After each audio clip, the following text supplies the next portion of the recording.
तो दहशतगर्द जो हैं वो बीएलए के लोग ये सारी कार्रवाइयां कर रहे थे। अब बीएलए की खातून कमांडर शहनाज बलोच की मुबैना वीडियो सोशल मीडिया पर जारी की गई है और बीएलए ने इसकी जिम्मेदारी भी ले ली है कि हमला हमने किया है और वो ये कह रहे हैं कि उन्होंने अपने आप के साथ बम बांधकर उन्होंने ये हमला किया है। जो शहनाज साहबा हैं उनके बारे में अब ये क्लेम किए जा रहे हैं सोशल मीडिया के ऊपर कि ये हमला उनकी तरफ से हुआ है।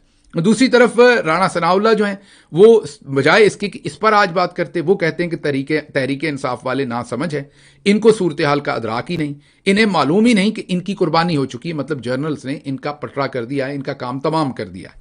वो कहते हैं कि अपना सियासी वजूद बरकरार नहीं रख सकेंगे, इनके साथ कोई रायत नहीं की जाएगी।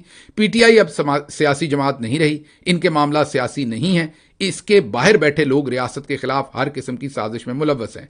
इमरान खान की सियासत महाजराई पर है। इमरान खान ने अपने 2 सूबों में हुकूमत तोड़ी और इलेक्शन का मुआहदा कबूल ना किया।